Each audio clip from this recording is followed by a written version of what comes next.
Welcome back to the Damn Parenting Podcast. I am your host, Eva, and I'm so glad you're here. Today's episode is a gentle one and an important one. Today is Rare Disease Day, and this year's theme is More Than You Can Imagine. And that really says it all, because when we hear the word rare, we often think unlikely, far away, not us. But in reality, rare disease affects millions of people worldwide, and here in the Netherlands, thousands of families. And most begins in childhood, and many families spend years searching for answers before receiving the right diagnosis. This episode isn't for everyone, but it is here to keep us curious and to remind us that rare doesn't mean invisible, and that behind every diagnosis is a family learning to navigate a version of parenthood they never expected. Today, I'm speaking with Sarah, whose own journey parenting a child with a rare disease led her to create a different story, a community built right here in the Netherlands so families don't have to carry this alone. Sometimes when we see a gap, we build something. And if we are needing it, chances are someone else is too. This conversation is about awareness. It's about dignity, about belonging, and about remembering that even when a condition is rare, no family should feel that way.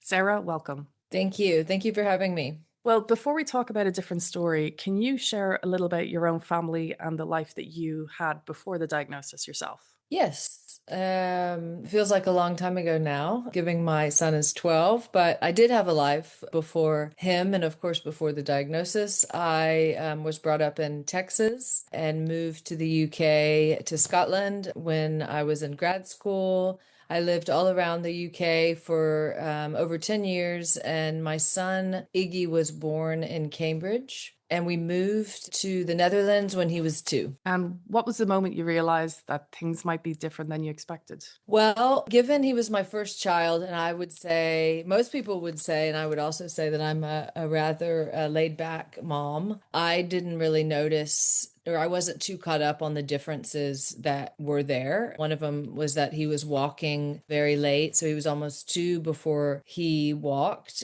but he was like an expert at running on his knees. So I thought, maybe he just preferred that mode of movement. Talking also was extremely delayed, where he wasn't actually speaking words and putting words together until he was almost 5. So the language was probably the biggest indication that something might be wrong. So you're here in the Netherlands, I guess, when this all began. So can you walk us through the diagnosis journey, how you received it, what it meant, and how it changed for you guys as a family? Yeah, through like a lot of different health professionals, speech therapists, also the preschool teacher, our house arts, more and more health professionals started saying like, hey, I think something might be wrong. At this point, I was still, really holding down the fort and saying my kid is normal and this is fine and he's fine. And actually, I think my instincts were correct because he is fine. He is still fine. But at that point, we were recommended to get something called genetic testing, genome sequencing, it's called. And this can indicate whether or not a child has a mutation or some sort of abnormality on one of their chromosomes. This testing has become like much more widely available in the world due to the increase around technologies and diagnostic testings in the rare disease space, but particularly in the Netherlands. So we, after months and months of waiting and a process that like I'd really just have almost blocked out of my memory because it was so terrible, from the amount of time that we had to wait to get the testing done to them coming back and giving us initially incorrect results and saying that he potentially had another condition that he did not have. We finally got the correct genetic testing results back when he was 4.5 and indicated that he had a mutation on his 12th chromosome and had a disease called TRP12, where there were, at that point, he was the 21st known case in the world. Yeah. What would you think people most misunderstand most about that phase in itself? Well, I think I didn't know anything about this. I just, you wouldn't unless you're a parent navigating this space. I had heard of rare diseases, but thought, yeah, I mean, they're rare, right? Like, look at the name. What's the likelihood that that would happen to my child? But I think one of the most misunderstood things, and particularly right now, when you look at the technologies around rare disease testing, is that, as I said before, the testing is getting cheaper and cheaper and more available, which is great because that gives people a diagnosis and that gives families, I want to say answers, but actually it just brought more questions. But rare diseases aren't actually that rare when you look at how many there are combined. So there are over 1.2 million people living in the Netherlands that have a rare disease, which is around 7% of the population. And we know that 75% of those cases are being diagnosed in pregnancy and childhood. So, really, the brunt of responsibility and care is left to these families that have very little information about what this specific disease might mean for their child's future or for their long-term care. Do you ever really know what it's going to mean for your child? Yeah, well, exactly. I think, parents we live in a world where we think that we can protect our children from everything. And the reality is that we can't. So I often look at my son's own diagnosis in this light, and it gives me some comfort to think, I am just a mom navigating risks and trying to give my child the best possible life. Yeah, I don't know what his future will hold. And I can't look at other cases of similar children that have this diagnosis because you can't make a like and like comparison in most rare disease because there haven't been enough of a prevalence of it to give us answers. So yeah, there is just this unknown that I think families with a child with a rare condition just have to kind of get used to, and that is maybe one of the most difficult things in processing and caring for a child like my son. So now that you have the diagnosis, how did it actually reshape your, well, daily life, I guess, emotionally, practically, relationship wise for the entire family? Yeah, the diagnosis was really when our journey began. That word followed by a number, trip 12, which I was told that my son had on that day that I can remember so clearly. I mean, in one way, it brings like relief because you're like, okay, now I have an answer. I've been looking for this answer. I have this answer. I have this name followed by a number. I know that 20 other children in the world have this condition, but that was basically it. The doctor at the time said that Iggy's own life, the span of his life, would tell us more about the condition than she could ever tell us, and that she recommended that I start a Facebook group and that I start doing outreach to other families with this disease to help expand the information and research that could be done. You're like, not only do you receive the hardest information of your life, but as a mom, you're like, okay, now your job as an advocate and an educator and a healthcare provider all begin. And that's what a diagnosis does for many, many families, is that it changes what their focus is. And when you have a child that doesn't fit into any of the prescribed boxes that you were told or existed, then yeah, your job becomes much more complicated. And did it involve any changes for Iggy himself in school? As you said, it happened after he began school. Yeah, that was the one of the hardest areas because he had already started school at the time, but from the age from 4 to 8, he went to 5 different schools. He was really shuffled around from educator to healthcare provider. All these different people had suggestions on where they thought he should be placed. He wasn't speaking in the beginning, so he went to a school specifically for speech and language impairment as well as cognitive disabilities. And then yeah, kept being hit against a school system that said, no, he doesn't fit here. He's too much trouble here. This isn't the right fit. Try this school. We finally found a school that we thought as parents would be the best fit for him. And we were told that there is a 2-year waiting list for most special education schools like this in the Netherlands, or in the Amsterdam area, rather, and that he would be at home with a care worker and that he would have to wait at home until he could that there would be a place available. That must have been infuriating. Yeah, and also like Iggy, has a lot of struggles, but one of them is not the desire to attend school. He loves school. He has his friends. He likes social connection with other kids. He is able to learn. It's on a different scale, and it means, he needs a lot of different support. But to say that he doesn't deserve an education like every other child, normal functioning child in this country, is just, I knew, I'm not a lawyer, but I knew that something with that did not seem fair. His father and I got an education attorney, and we took the Board of Education to court. And a day before our court case, magically, a place opened up in the school that we had wanted for him, and they were trying to avoid the case being made public, and that there is a crisis in the Netherlands with special education, and they didn't want that to come to light. So he attended an amazing school, but only because we had information and resources and an education to be able to fight for that. How did you find the information? This was just like by my own will, research, and really information around what my gut was telling me. Like my kid also deserves to have an education just like every other child, even though it costs more money and is more specialized and is going to look differently. Education is a basic human right. And I think one of the big things with rare diseases is nobody really knows what the needs are of these children, right? But a parent has a gut instinct about what is right for their child and where they should be placed and what kind of support they need. And I think what I learned, one of the biggest things through this, was that I needed to trust my instincts as a mother and begin fighting for my child based on what I knew he deserved, rather than what somebody was going to tell me, yeah, that's a good place for him, or that's the right place. Like, I'm trying to help other families find that, inner advocate themselves, because unfortunately, the system is not fair. Can I ask you, where did you feel most alone during this period? Well, the diagnosis happened, and then a year later, I think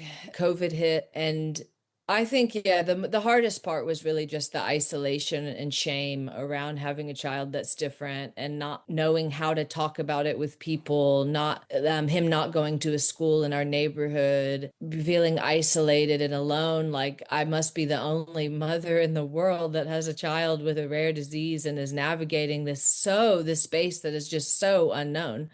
Yeah, it was just around human connection, really, and finding other parents that can empathize was, I think, the hardest thing. Yeah. A different story grew out of this lived experience. What was the gap that you saw that made you realize this community needs to exist? It was a support group. I think the biggest gap that I saw, and I started a support group for not just families with children with rare diseases, but with intensive care needs and special needs. I started a support group in my living room of my house and found a therapist that worked with kids with special needs and families with special needs, and also had a passion to connect these families. And it was just, I didn't come as an expert in a particular field. I came as a mother. I'm an expert at being a mother. And when you're a special needs mom and you're navigating all these different spaces, and your child's care and basic care needs are so much that your own needs as a mom and as a parent just, are non-existent, and there's no space for that. But if I'm not supported and I don't feel connected to other people or in my community, then my child is going to suffer. And I am only able to be the best mom, if I also am taken care of and I am seen and I am heard. And that's what I started. And that's that was the beginning of a different story. And what does the support look like when the words fall short? Well, it's just, this community has turned into just this fantastic group of human beings that the support comes from their own encouragement, from their own lived experiences, from just being there. A lot of times it's just about showing up and being there in solidarity, right? There's a book called The Home Within by Nina Aziz Justin, who's actually a member of your community. Can you just go into the story and let people know more about this book? Yeah, she wrote a fantastic book around living as an expat, really, around the world, and different cultural experiences that play into that, and how your home as an expat, changes and is really about how you feel within yourself. She mentioned a different story in her book as kind of a sanctuary and a community that was built to create the sense of home for people that are on similar journeys. She actually has a daughter that has the very same condition as my son, which just the odds of this, and lived in my same neighborhood. So when we talk about the universe working in bizarre ways, I find my connection with this fantastic woman to be just so strange and wonderful. And yeah, she mentioned a different story in her book and talks about the community that we've built. But her book is a compilation of her own experiences and stories of where we build home and how. And that's something applicable, I'd say, to every single international immigrant family living here. Yeah.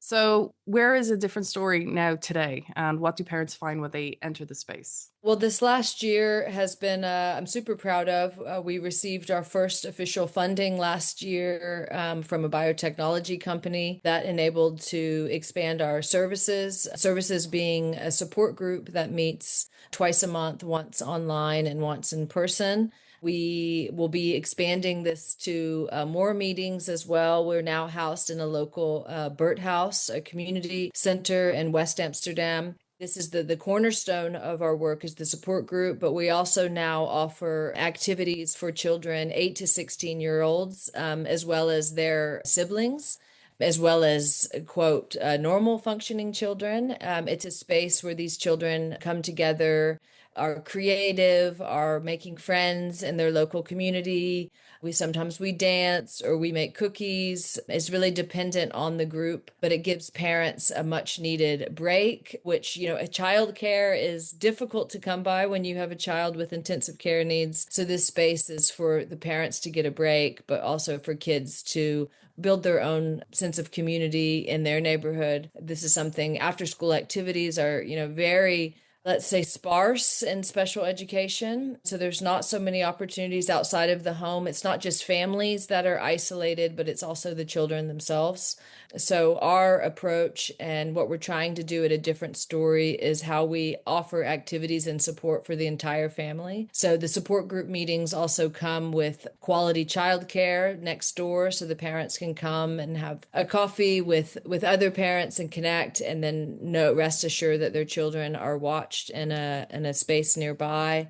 We also offer one-to-one support around, say, applying for different sorts of budgets or care arrangements when navigating, say, education options. These are services that we provide that go above and beyond kind of emotional or mental support. I'm sure, though, it has a major impact on their emotional support, knowing this information, as it's able to empower them to move forward. Yeah, exactly. And a lot of the information and support just comes from the experiences of other parents. Like, hey, I did this, try this, it's word of mouth. Parents are the biggest and best advocates and educators for their children. And it's like how we share information in communities and with people. It's not like I'm the expert and here's the right information. It's like, what can we create together in this space? And how can we acknowledge, value the information and the power that these parents do hold and that they have learned in their role as special needs parents and educators and carers. They don't get enough credit. These families that I've had the privilege of working with over this last couple of years has just been like, I am so grateful that I've met these people. I have so much respect for them. And it's just a way for us to share information and move kind of forward together. So what would you want families who are on the journey of seeking a diagnosis, or maybe newly diagnosed parents with children who maybe have a rare disease or maybe not even a rare disease, but if they're listening quietly here and they're unsure if this episode or if a different story is for them, what would you like to share with them? Yeah, good question. No pressure. No. I think one of the most beautiful things that has come out of my experience as being a mom to Iggy and the building of this is kind of the acceptance of what life gives you and acceptance of your child. Beautiful things in life often come with hard lessons and pain, but there is still something there to be celebrated. And I think every single one of these children help us to see the world differently.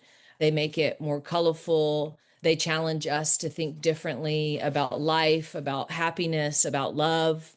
What does that look like is success look like having a job and living independently or getting married? I'm not sure it does, but I think that there is a space and there is an opportunity for, if you have a child that's different, to celebrate them. Different should be seen and acknowledged, and not different. We don't just accept these kids because of their condition.